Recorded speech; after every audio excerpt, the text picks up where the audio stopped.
All right, all right. Hello, everybody. Back again with another music lesson for the day. My name is Elliot Haynes, and I'm with the Two Bit Circus Foundation.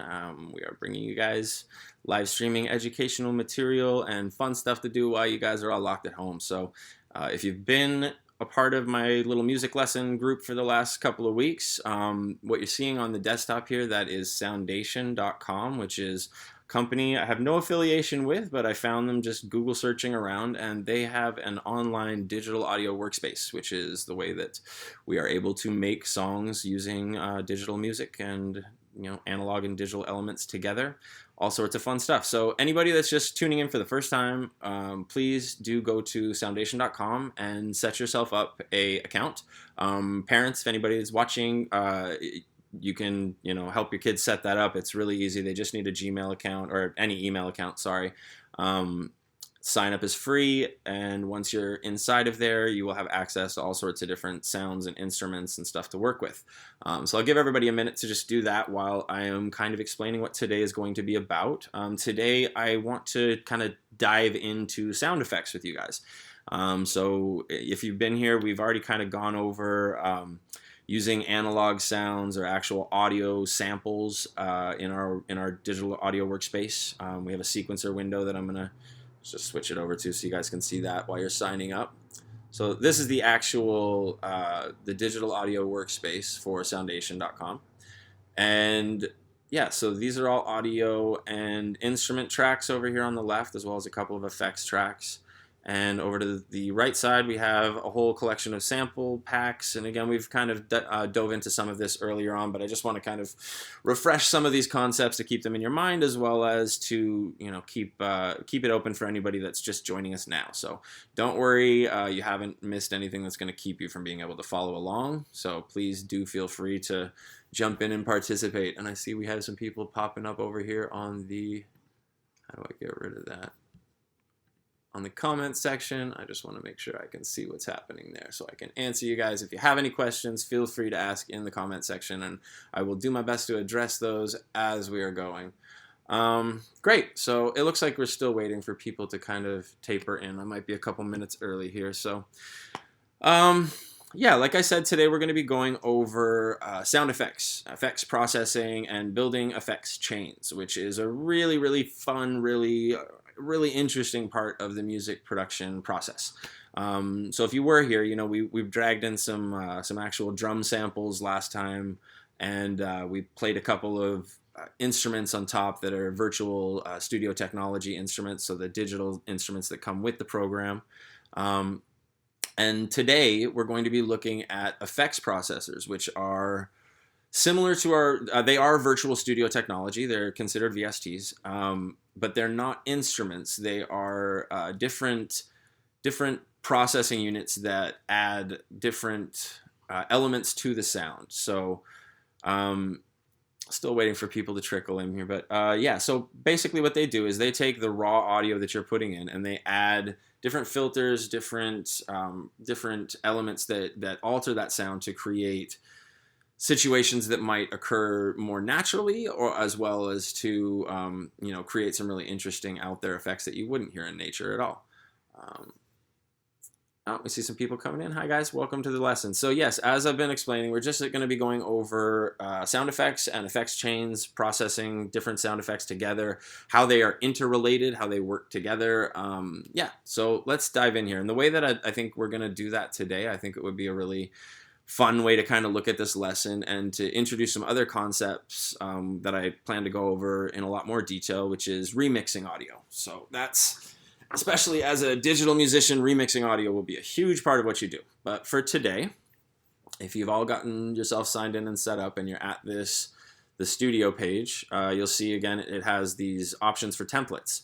And today I want to open up one of the templates and we're going to take a look at that so that we can figure out the way that they built their song. And something I really enjoy doing and I really highly recommend to anyone out there is reverse engineering music. And what that means is, if you have a song that you really like, particularly you love the beat of this song, something that can be really useful is trying to use your ears to break apart what elements are happening in the song. So what is it about the song that you like? Is it the drums that are really grabbing you? Is it a bass line? What is it about that bass line? Is it something that it's doing? Is it just the notes that you like, or does it have a breathing kind of emotion to there's a lot of different elements that add to your music, and a lot of that is done in the processing side of music. So for today, let's see, which one do we want to work with today? Let's check out this hip hop one again, because that's a good one to be able to really, hip hop gives you a lot of room to be able to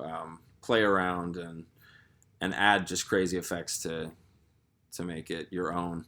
Apologies for that. For whatever reason, it keeps making me do that. But anybody that did just see that, if you are getting new to the program, that's a little step-by-step tutorial that it'll give you on your first time using it. So, on top of what I'm saying, if you're having any difficulties, take that little tutorial and it'll help you with some of the info you need. But yeah, let's take a quick listen to this track just so we can kind of see what's happening in what they did.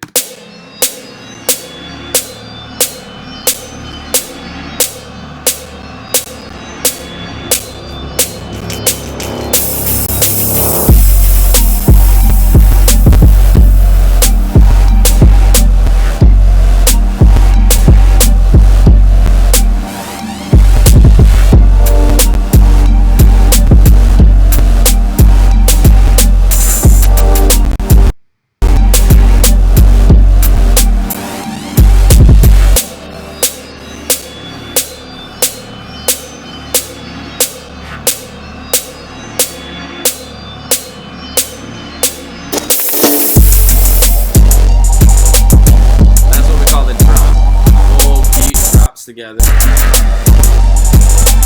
bass line, everything's so I see in the comments somebody's asking what the program is called. It's not a program, it's actually a website. I chose this one so that there is no bar for entry. It's free. I'll just show everybody again really quick. If you don't have an account, it's called soundation.com, and all you need is an email account to sign up. So yeah, to Sugar Popstar 15, I highly recommend going to the soundation.com and just signing up for a free account with them. Once you have the account, you can access their online studio, which is, this is a digital audio workspace on their server, on their, it's basically all done on the website. So you don't need a really strong computer. You don't need to worry about, clogging your computer up with files. It's something that eliminates the entry level bar. So anybody can do it. I recommend just grabbing the program, and these are all templates that come with the program. So these are songs that they've made, and they have given as an example for what you can do with their website and with their, it's software, but it's an online software. So let's take a look here really quick. So we're looking today at sound effects, and I zoomed way out so you could see all of the different tracks that are happening in here. You can see anytime you see an actual like a wave like that happening inside of the square, that means that's an actual sound recording. That's an analog recording of audio, and that's why we get all these peaks and valleys happening. Same with all of these hats and the kick. But then when we get up to these ones where they say note, these are our instruments, and these are the notes that these instruments are playing inside of our piano roll. So this is a really useful thing when you're not trained musically. Again, I don't have musical training, but I like to break things apart and dissect them, and it's a lot of what we do at the foundation with all of our STEAM education. We reverse engineer toys to find out how they're built. In this lesson, we're reverse engineering a song to figure out how they built it. So if you want to just see what this is, we can go up to each of the individual channels over here, and you see there's a little S button for solo channel, and there's an M for mute. So if I don't want to hear this one, I'll just mute it, and I'll hear everything else except. But I want to solo that one right now, and I'm going to go right to the beginning of that clip and just play it by itself. So the piano roll, that's what we're hearing. And as you can hear, it's a very just kind of white noise almost. It's an ambient kind of a sound. It's not very in your face. It's not very forceful. It just it carries a pattern and that's kind of that breathing moment I was talking about. So I'm going to zoom in on that track so that we can see not just what the instrument is, but we can see what effects they have on this instrument. So the instrument itself is called the Super Saw. And these are all the different virtual studio technology instruments that come with Soundation. I've taken a radio apart before, but never a song. Well, yeah, it's a good start. I've taken tons of stuff apart. I love breaking toys up and seeing what's inside and how they work, and that was kind of what led me to try to do the same thing with music. And when you have, we'll get to a point where I'm going to be bringing in a song and we'll do an actual reverse engineering project where we will look at the actual sound wave of a full song and kind of break it down this way. With this one, it's a different approach because we actually have their tracks. We have each individual track for audio, track for the instruments. You know, they've already been made. So we're really just kind of using it as, think of it as a blueprint. And, you know, it's a blueprint to a song that they made, but you can also, you know, recreate this. You can reverse engineer to understand it, and then you can re-engineer to remix and make it your own. So again, really no rules with this. It's just about creativity and trying to, you know, push yourself to discover new things. And the nice thing with working like this is you don't have to worry about doing anything wrong. The worst that can happen is your song doesn't sound the way you want it, and you close it and you start over. But right now, let's look at this one. So we've got the Super Saw as our instrument on this channel. I kind of went into a little bit before that, you know, there's different types of sound waves, and there are sine waves, which are very smooth. They look like, you know, rolling ocean waves, and those are a very smooth sound. They have a very, you know, a lot of sub-bass frequencies are sine waves. Very clean audio has that type of a shape. A saw is exactly as it sounds. It would be like a saw blade. It has jagged teeth going all the way up and down each part of the sound wave, and that gives it a much more gritty kind of that growling sound that this has. But if we just had that one by itself, we wouldn't be getting the same sounds that we have right now. Let me just, oh yeah, let me see if I can undo that. Yeah, okay, I don't want to get rid of it, but I'll just power them off. Okay, so on this one we can see we have, I think I switched their, yeah, I did. I switched their order by accident. So the first thing we have is an equalizer, which is this guy right here. And then we have our delay.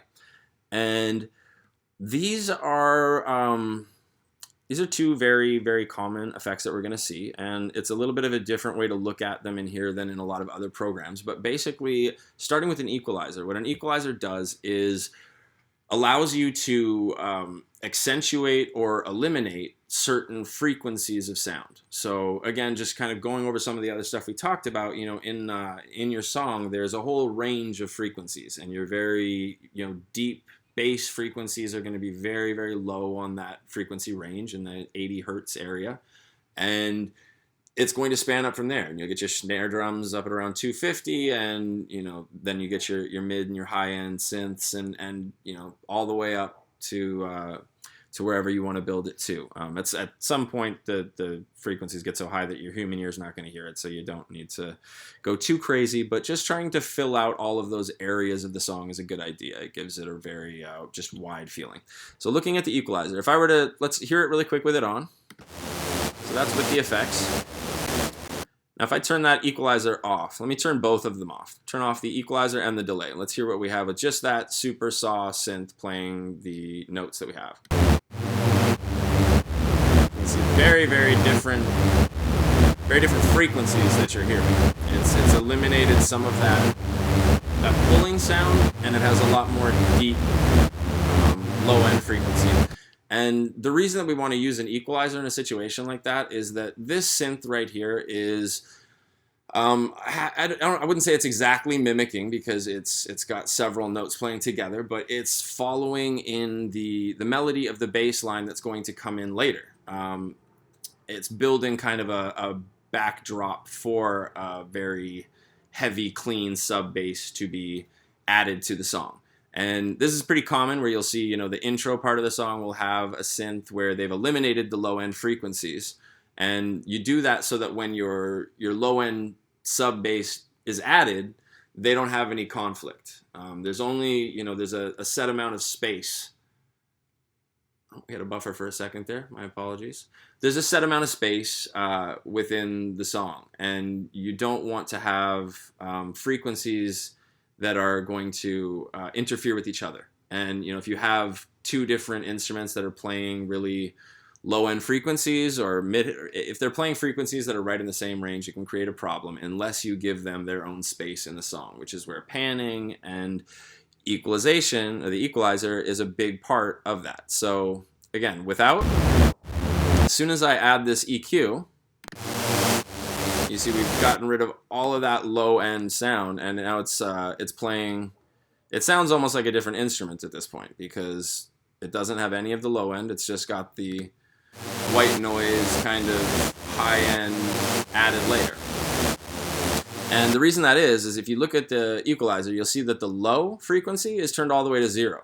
So if I crank that back up, there's our bass again.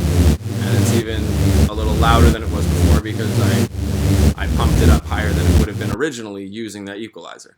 And the same goes true with the other frequencies. If I get rid of that low end and I want to bring in more of those mids, make it a little bit more grumbly, have a little bit more of that heavy saw feeling. If we take those back out, it's a little more white noisy and soft. We just have the high end frequencies then. And really that's kind of what we want right now. But then that's looking at an effect.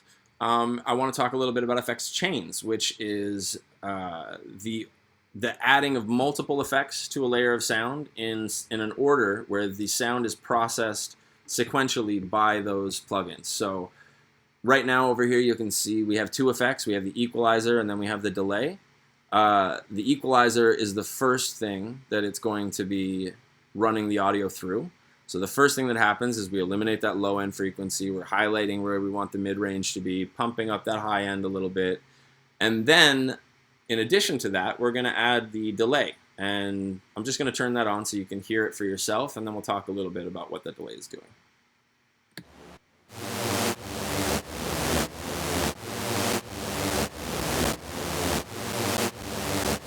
Okay, so you can see what happened there is it basically what the delay does is it creates a repetition of that sound that's fading out. It's playing quieter and quieter as the feedback starts to lessen. So in this track we have a preset that's being used for long vocals. We have different presets in here that you can try. We'll just switch one up. Let's try the short vocals and see what the difference is there. Still pretty close, but not quite as spacey and airy. Go back to long, you'll hear it has much more of a, you can hear the previous notes kind of dragging over and the new ones breathing in. So that's a cool effect that happens with the combination of the equalizer and the delay together. If we didn't have the EQ and we just had the delay, it would be very different. It wouldn't work at all, really, because in this case we have low-end frequency that's being delayed, and that's going to cause massive interference with any other low-end instruments. So EQ is a pretty fundamental tool that you can use on most. When I make a song, honestly, every track that I have has an EQ on it, because even if you're not hearing it necessarily, there can be frequencies there that are going to interfere with your song, and it's going to take away from the end result. So yeah, highly recommend thinking about music in that way, thinking about what is the area of this sound that I like, what do I want from this sound, and what do I want to get rid of. So you really are just trying to find the element that is going to work for what you're doing and is going to fit. In the beginning, just be trying to make stuff that is appealing to your ear, and we'll worry later about making sure it all works together. So it's just a step at a time. So let's take the solo off here, and I'm going to close these two down, and we'll just hear it back really quick. And I'm just kind of listening right now for other things that have effects on them, and I can hear it just with my ears. You can hear the delay on the percussion right there as it kind of faded into the drop. And I hear another instrument, which I believe is this one right here. Yeah. Okay, so this this is an interesting case here. Let's take a look at this. So this is not unlike the one that we were just looking at. We were dealing with Virtual Studio technology on the last track. That was a synthesizer that was playing notes that we had been, or that were programmed in by whoever made the song at Soundation. Now we're going to look at a audio track. So on this track right here, you see we have this. Oops, that just jumped the volume up. Don't want that. These tracks right here are your volume sliders, by the way. We'll get more into mixing audio later. For right now, we're just going to leave it as is. But I'm going to solo that one. And on this, you'll see we, again, have 3 effects running. We have an equalizer, we have a fakie, and we have a compressor. So let's open each one of those up. Put the compressor down here, the fakie right here, bring the EQ up here. And again, as I've mentioned before, this isn't the software that I work on generally when I'm making music. I wanted to use this one so that everybody could play along and have fun because it's free. But I will be trying to transition us into something that if you have a computer that is able to run it, we're going to move to some free software that you can build full tracks on. And there's little elements with this that you'll hear glitches and pop sometimes, but it's a great way to at least get your hands into it and start learning. So we went over the equalizer before, and you can see the same thing is happening here. They have left some of the low end in. Let's hear it just by itself a sec. So if I were to turn the equalizer off, this is just I'm going to turn all 3 of these off so we can just hear the actual raw audio. This is the audio sample without anything affecting it.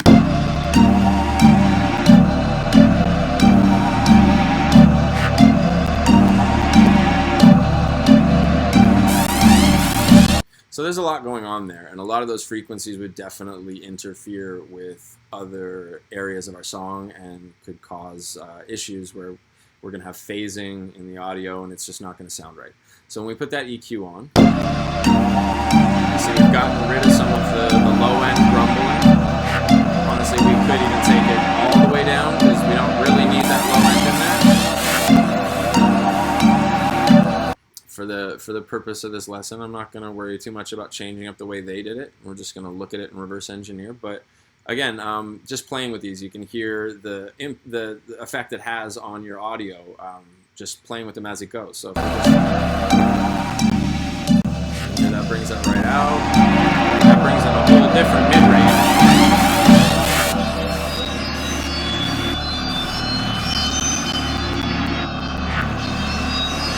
White noise up in the high range.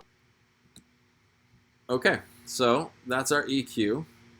Let's see what this fakie does here, because that's one I haven't heard of. We don't have a fakie in my software, but I'm assuming it's probably going to be its own version of something I know. So let's take a listen.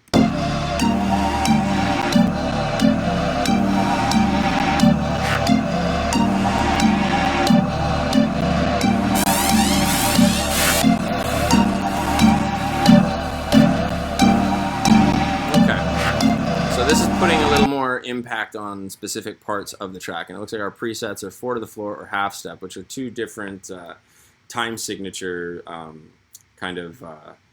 It's not exactly a time signature, but it's a way to work within the half step, work within the time signature. So 4 to the floor refers to a steady kick drum happening on each beat, just 1, 2, 3, 4. A lot of electronic music, house music, stuff like that has that steady 4 to the floor beat. And half step would be referring more to what we're dealing with here, hip hop kind of stuff, where there's a kick and a snare, a kick snare, and variations of those patterns. I'm not going to worry about the presets on this. I'm just going to listen to it with and without and see if we can kind of hear with our ear what it's changing.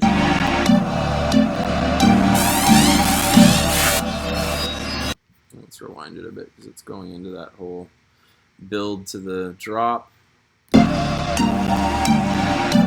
So you can hear the audio levels get quite a bit higher right when I put that up. What's happening here is the attack, the hold, the release, and the depth are different filters that are manipulating the actual wave of the audio. So if I bring up the attack refers to like the very beginning of the sound. Generally, when you increase the attack, it will give it kind of a pulling sound, similar to what we had on the synth that we were listening to in the beginning, how it had that kind of wah, wah. Like the attack will impact the very beginning. You can see with the fakie here, it seems to be adding impact when I do that. I'm going to leave it as it is. We're going to leave that one alone and move on to the compressor here. And the compressor is another really, really useful tool, particularly in like hip hop and electronic music and stuff like that, and a lot of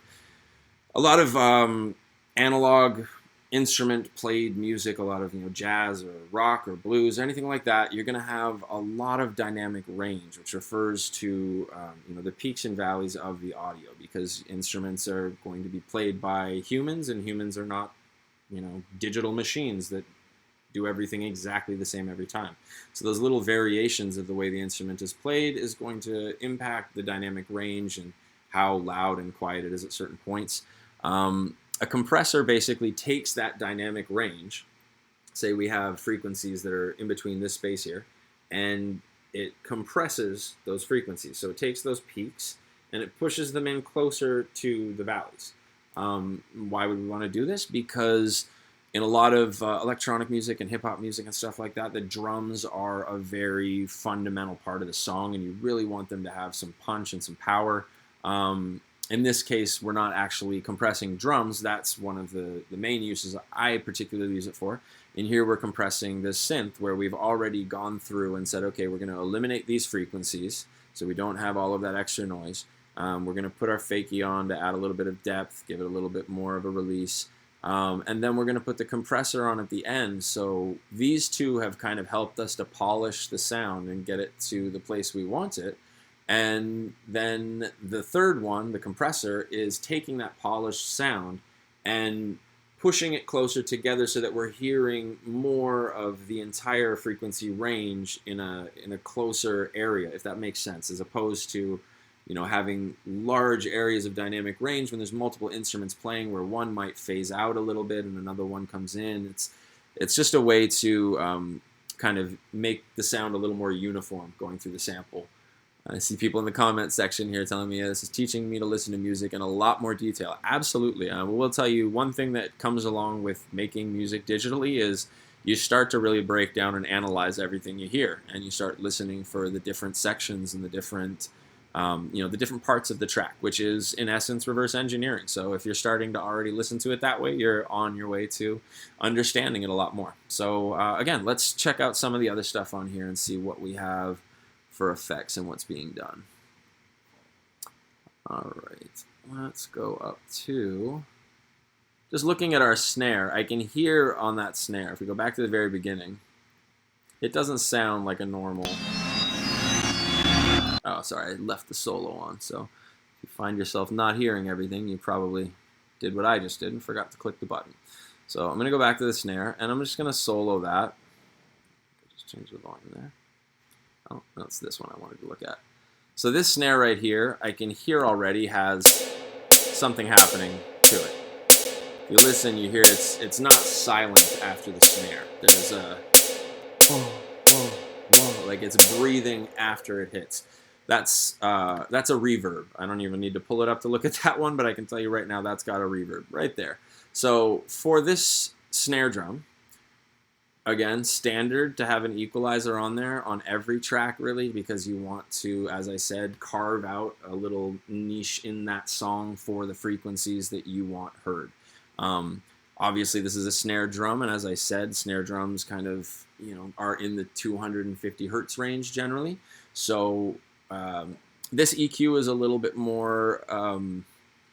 It's a little more simple than you would see in a lot of actual digital audio software that you would download and have on your computer. But in essence, it's the same thing. You're going over, this is giving you a percentage. Generally, you would have it would say, what the hertz were right there, whether it was at 250, whether it was at 100. And you would be able to use that to eliminate or add frequencies. In this one, we kind of have to just do it by ear. But you'll see we're getting rid of a lot of that low-end frequency. If it was up at the middle here, we'd be hearing a lot more of that deep part, which we don't really want. This one is going to be really about its mid and high range and just giving that real snapping snare, boom, boom. And then After our equalizer is the reverb, which is the one that we can really hear happening in that. So let me just show you that really quick. If I just turn it off, and you hear the difference is very substantial, right? Like night and day. That's a very just pop, pop. I mean, that could be just a digital error noise on your computer. But as soon as we add that reverb, it has this whole breathing tail end. What the reverb is referring to is a reverberation that happens of your sound waves within a specific space. So often reverbs will have presets for a church cathedral or a large hallway or a large room or a small room, because the acoustics of the space that you're in are going to impact the audio in a live environment. If you're in a concert hall, they build it to have really amazing acoustics so that all of the instruments on stage have their sounds projected out to the audience in a way that everyone is going to hear and feel it.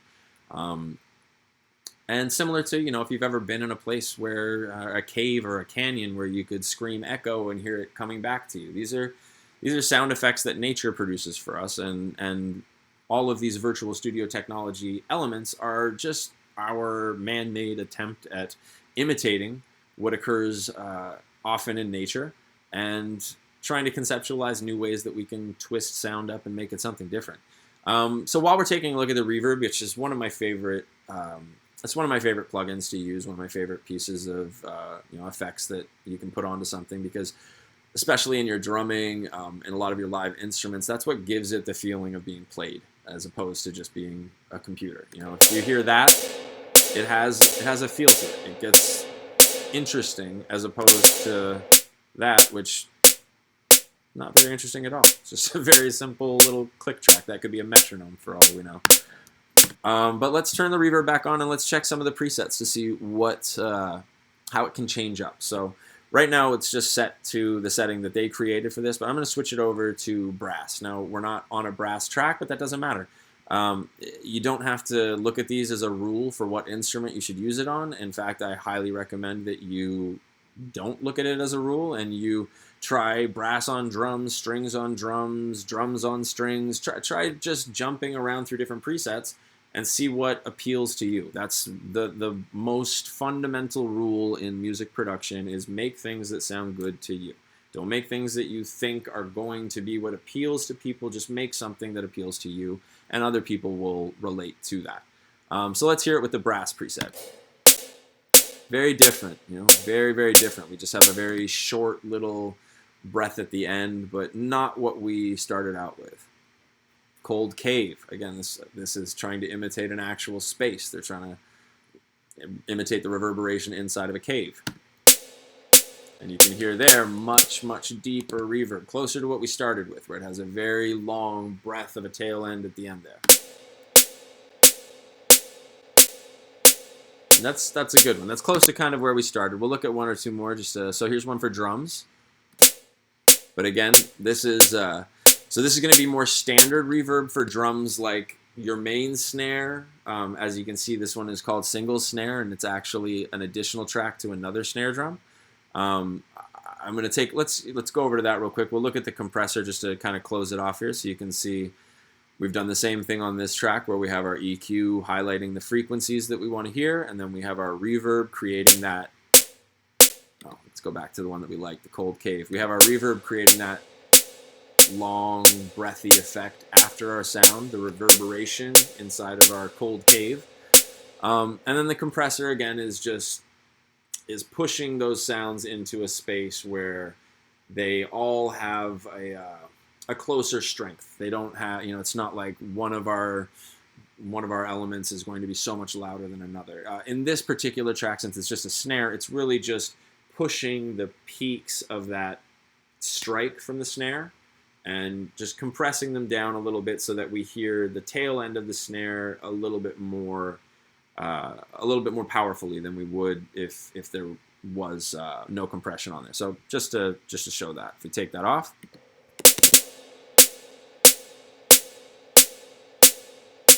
it's a very subtle difference. But if you listen, that second one has a little bit less of the kind of white noise overall. which is good because you don't want to fill your song with, white noise can be great if you're using it right, but you don't want to eliminate space in a song with something that isn't really adding too much to it. So I wanted to just take a quick look at the second snare because I see that it also has effects on it. See, this one has an equalizer and it has a compressor. It does not have a reverb. The reason for that is that this is going to be a much more just punchy, in-your-face snare. And very simple. I know we were saying that didn't sound super interesting on this other snare, but when we're taking it off solo and we're playing it with everything.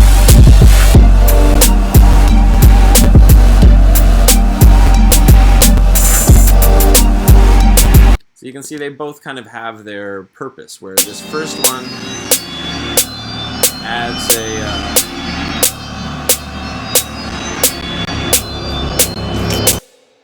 that one adds a more affected snare that has that heavy reverb kind of building out the ambience in the beginning of the track. And then the second one is not going to have any of that. It's just going to be a flat snare, just a very pop. But it's been run through an equalizer and a compressor so that it's giving us the strong frequencies that we want coming through. And then let's jump up to the kick here. Equalizer, compressor, same thing. So we just have very heavy kick drum. This is like a 808 style kick where it has a very sub-bass frequency. And if you guys are getting a little glitching on that end, I apologize. It's kind of a thing with the website, I think, where it just is, it's powerful, but not the same as running your own desktop digital audio workspace. But it's working for us for now.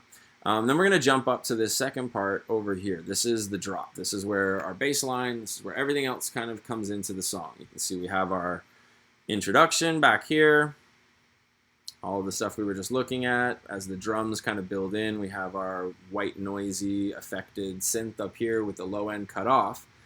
And the reason for that, as I mentioned before, is that when we come over to here, we're going to see a bass line come in. So let me put this back up. So I'm going to solo this guy right here. This is what comes in at the drop. So this is kind of just another interesting melodic part to the song. And this was made just by going into the note clips like we saw before and drawing in notes where you want to have them, stretching them out to the length you want to have them. And I'm just going to point out the fact in here really quick that you can see how these notes actually overlap each other in some parts. And that's often done on purpose because you can create an effect just using the parameters of the synthesizer where the notes, instead of just going bum, bum into each other, will actually glide. So you're like ba to the other note. And you can create some really interesting gliding, moving bass lines doing this, or just melodies as in this case. So this one, this is a simple synth that is being used to create that sound. I'm going to take a look at it, see if they have a preset or anything put up. It's on preset B. Okay, yeah, so this is the synth, and these are all different. So we have 4 oscillators on this synth. The oscillators are what create the actual sound wave that you're hearing. And you can see these ones have different settings. We have a saw, a square, a sine, and a triangle. Those are 4 different types of sound wave that the oscillator can produce. And stacking all 4 of those over each other is what gave us that very dirty, grumbly, raw, growly kind of a noise. That comes, the square, the triangle, the saw, all working together are creating as much of that grittiness as possible. And then they've added all of these effects. So we have quite a few on this one, and this is going to be a good one to look at. Let's pull these up. So we got distortion. Again, that's going to add a lot of that noise intentionally. This is where we're not trying to mimic nature. We're more trying to mimic digital corruption, really, like files that have been corroded or destroyed. But we want to make them sound that way on purpose. It's creating that kind of beautiful chaos, let's call it. So we have distortion, we have our equalizer, we have our phaser, we have our compressor, and then they've got the fakie on there again. Phaser is a new one we're going to take a look at. So let me just kind of spread these out a little bit so we can see what we've got. And distortion is also new, so we're going to take a look at that. But as I mentioned, the distortion is really going to have a big impact on the amount of that just gritty noise that the synth makes. So I'm just going to let it play again, and we'll play with the parameters and see the changes that we hear. Let's switch it to a different type. Drastic change immediately. Let's go to clip. A little odd on that one. Not quite feeling that. We'll go up to W2 up here. Yeah, that's a little too off for me. Let's try 3. There's some just strange aliasing that's going on there. You know, just to really highlight what it's doing, let me turn these other ones off. So I'll leave the EQ because we just want to highlight that frequency range. But let's try the distortion without the other parts of the effect chain. So again, very, very different than what we were just hearing. And the reason for that is, as I explained, when you create an effects chain, it's processing through each one of those effects in a row. And what that means is whatever the first effect I use on my distortion here, I'm adding that distortion. That distortion is then being fed into the equalizer. And the reason that you would do this as opposed to doing an equalizer first is if you want to highlight some of that distortion. So if I use the equalizer first, I could highlight some of the high-end frequencies that are in that synthesizer. But then if I run it through the distortion afterwards, it's going to be distorting those frequencies that we highlight before with the EQ. By changing the order of that, by putting the distortion first, I'm creating new high-end frequencies because it's distorting the frequencies that are in the raw audio.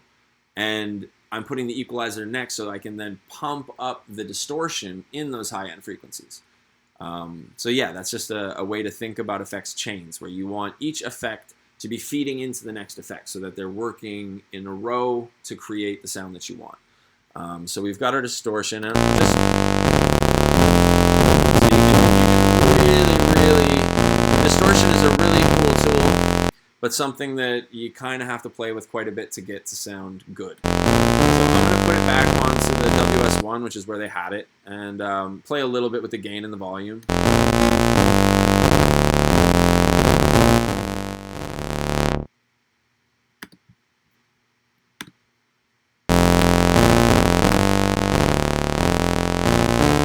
Yeah, so I'm going to leave it back down around here. They had a good kind of level for that. We want it to be dirty and grumbly, but not to the point that it's going to overtake our song. So we have the EQ that is filtering the frequencies that we want. We've eliminated the low end. You can see low is all the way down to 0. We've got our mid right around 50, which is 52. So tiny bit of a boost on the mids, but pretty much just leaving them alone. And then our high, we've got it cranked up to 68. So that's going to accent some of those high-end frequencies. Then our next one is the phaser. This is a very cool instrument too, and it always makes me think, or effect I should say, sorry, but it always makes me think of Star Trek. You set your phasers to stun. So let's try to set our phasers to stun here. Just adding that one, let's play it again to just hear how adding a phaser to our chain is going to change the way that we are hearing the audio. So again, pretty substantial shift. From that to that. So what the phaser does is it phases through the audio and creates an envelope that we go through different ranges of the sound, and it highlights different parts as it moves. It has its own wave and its own pattern, which can be set. That's kind of down here where you see rate and feedback, and these are all of the things that you can do. So if I were to crank up the rate, now you can really hear what it's doing. It's creating, similar to what the LFO, the low frequency oscillator, was doing in our instruments in the last lesson. It's creating a similar kind of effect through the phaser, where it's almost a wobble, and that's because I've set the rate up so high that you can really hear the movement between everything. If I bring that rate way back down, which is more typically how you use a phaser, you can hear it still rolling, and it's going through different parts of that sound, and the sound is changing as it goes. And that's just a really, it's a helpful way to, again, add life into your song. Something I've been talking about a lot in these lessons is how digital music can, sound very digital. It can sound very flat.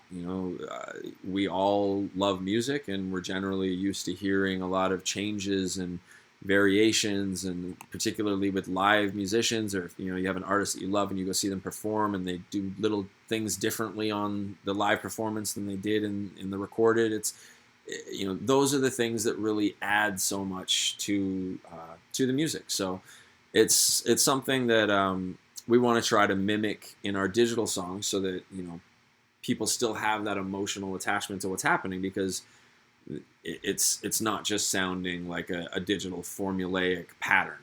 So again, so we've gone into the compressor and the fakie. I'm not going to spend more time on those right now. I'll just turn everything on so we can hear their final product for that synth.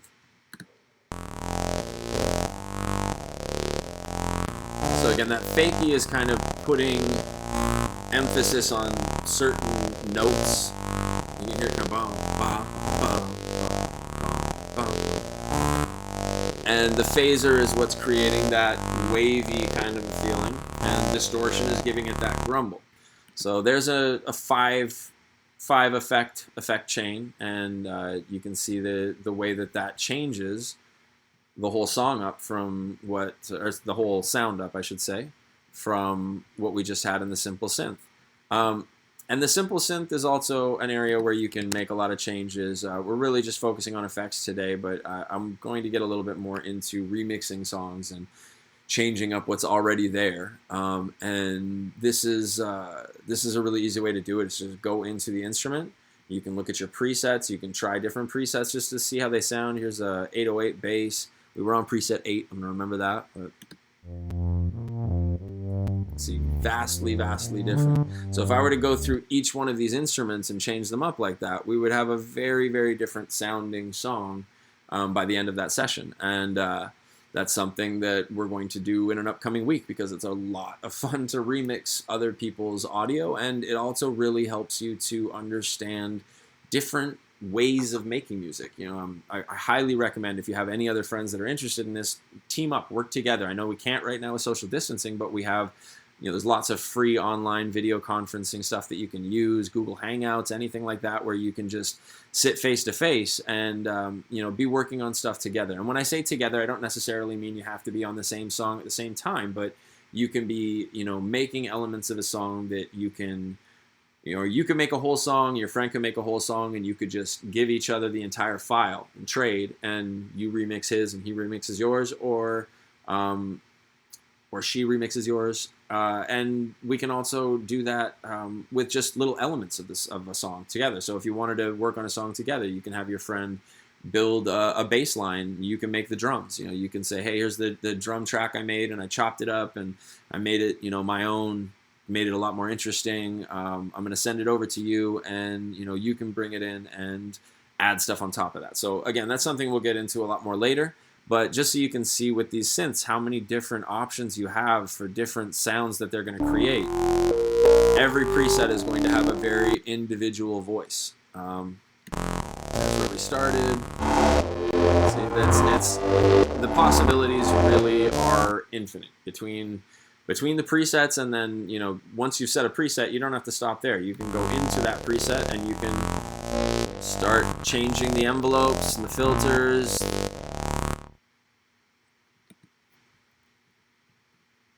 Oops, don't want that. You double click, it creates those note clips, but I don't want to overlap it there. So what's happened here, this is the attack I was talking about, that in the beginning will give that little pulling noise to the sound. You can see it sounds like it's growing.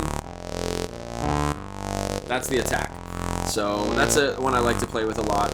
The release is how much of the sound is going to be released, just as it sounds. So if I crank that way up, you're going to hear that kind of creates some phasing issues for us, because the release, if it's too long, it's going to overlap the next notes, and that can create some really unpleasant sound issues, because depending on the notes, they might not be in the same scale, they might not work well together. So Anyways, we'll move on from there. We're not going to look too much at the instruments today because today is going to really be focusing on the effects. Let's take a look at this one right here. So we have a SPC, which if you were with us before, I was explaining is a classic hip-hop drum machine, SPC 1200. It's what all early hip-hop was made on, and I'm not exaggerating. It was literally all early hip-hop was made on this one drum machine called an SPC 1200, and there was the, so it's SP 1200, and I'm getting mixed up because they called it SPC, but there was the, anyways, we're not going to get into all the history of it today, but yeah, it's a classic drum machine used in hip-hop that has very, very recognizable kicks and snares that you've heard in hundreds and if not thousands of songs. So let's take a look at this one. We have an interesting little thing happening here. I'm just going to click on each of the notes and see, okay, we've got a snap, and we've got an open hi-hat. I say open because there's two ways to really use that hi-hat, where it's two cymbals that are together, and if they're closed, it just makes kind of a tick, tick, tick, tick. And if they're open, it makes that type of sound. So we have an open hi-hat pattern, and we can see that it's really only being used in a couple of places. And just from knowing how I make songs and how most songs are made, I can tell you right now that these are going to be used to kind of build the anticipation of the song right before it jumps into this section here, which is our intro, and we'll probably see it again.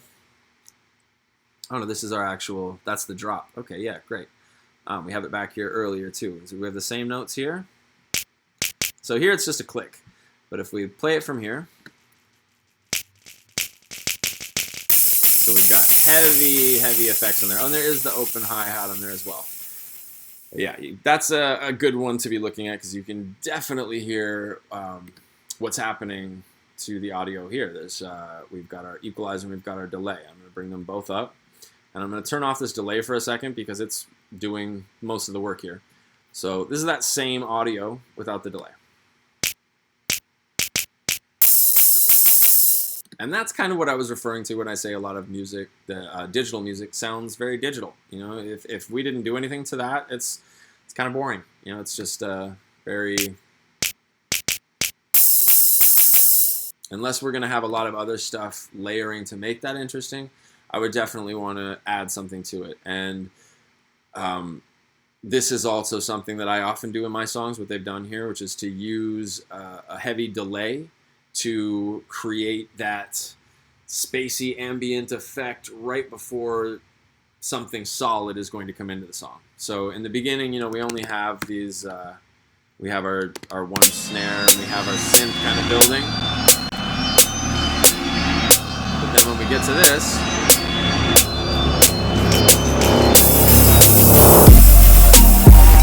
I think that volume got kind of cranked down on us by accident. Let's turn it back up so we can actually hear what's happening. But you'll notice that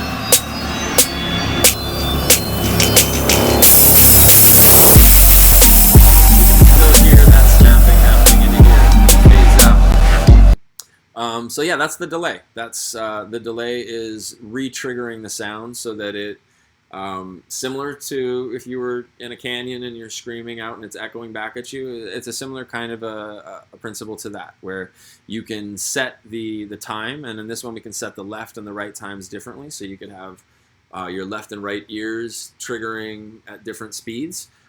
Feedback is how long the duration is going to be, so I'll just show you that really quickly. If I crank this way back down and solo those drum hits again, and the percussion.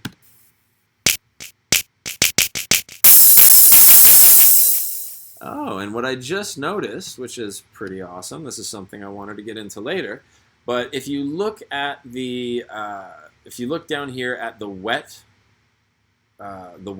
control, it's at 2% at the beginning of this clip, but watch what happens as we play the clip. Just keep an eye on that, the control for wet. Starts to increase.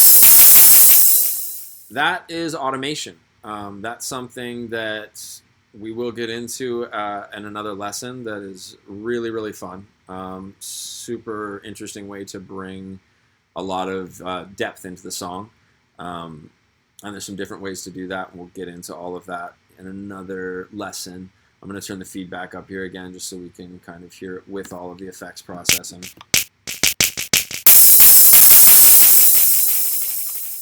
All right, so, and see a question up here too. I wonder, we're talking about the phaser. I wonder if that's how they got the name of phasers in Star Trek. Very likely, you know, the phasing of audio waves is, you know, similar to a lot of stuff in you know, anything dealing with sound waves, dealing with, you know, any science that's dealing with sound waves or frequencies is going to look at phasing as a potential problem, because phasing of audio waves will cancel each other out. So potentially, maybe that's where they came up with the idea, is phasing out your enemy. I don't know, but let's just keep them on stun. We don't want to hurt anybody. All right, so switch around really quick just so we can check a couple of the other presets. We'll go to long vocals, see how that changes it up, just so you can see the automation is still holding in there with the new preset. But yeah, that's slapback. Let's see what the slapback sounds like. That one's actually really cool. That one I like. See, sometimes just playing around like that, you find something that might even work better. I kind of like the just the very fast delay, and it has a little bit more kind of I don't know, just a little bit more of a push to it. Let's hear that with the rest of the build.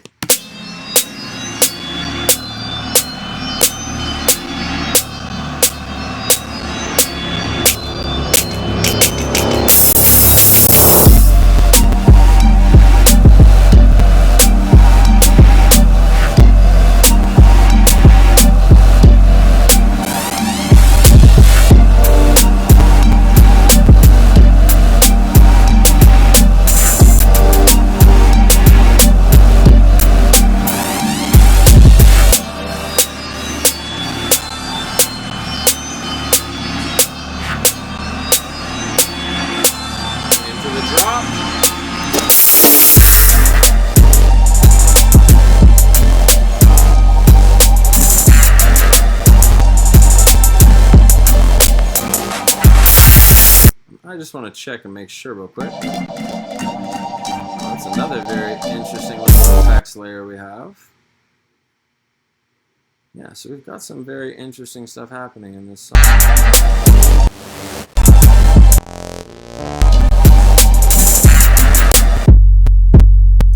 Aha! And so our bass drum for this song is actually supplying our entire bass line. So that was the part I was looking for to just try to figure out. So we've cut out the low end frequency on both of these instruments, on our Super Saw and our Simple Synth. And we did that so that this audio kick drum, which I said before is an 808, 808 is a very sub-bass frequency, it's not going to phase out any of that frequency. So you can still hear the bass very clearly. Now, just really quick, we're almost out of time, but just to kind of make that point, if I were to turn off the equalizer on this first channel here, which we, when we listened to it, had some low-end frequencies. So if I were to turn that off, you can probably feel that it's a lot more definition as that does. Because I'm not interfering with the frequencies for the low end. I only really want the high end of that instrument anyway. So yeah, that's our basic intro to sound effects and effects processing chains. Hope you guys had fun. That was a lot of fun for me because I love effects and it's one of my favorite parts of working on music. Yeah, and remixing is another one of my favorite parts, and I want to get into that with you guys again soon. And we will likely just do that by using one of their preset tracks in here, and I'll show you how we can just change up the instruments, change up the effects, change up the notes, go through, rearrange, add new layers, and turn it into something completely individual that will sound nothing like this original preset song when we're finished. So yeah, hope everybody had a great time today with the lesson. Thanks again to Vans for allowing all of this to happen and being such a huge part of what we're doing right now and what we would like to continue to do. So yes, thank you for that. And please do tune in. We're going to be having live streams Monday through Friday, 10 a.m. to 11 a.m. The whole team is bringing in their skill set so that we can share some really fun, interesting project-based learning stuff with you guys, and just give everybody something fun to do in the middle of these crazy times. So everybody be safe, and hope everyone's doing very well and staying positive, and just keep your head up. We will get through all of this together. All right, so stay tuned. We will see you guys again, and hope everybody has a great day.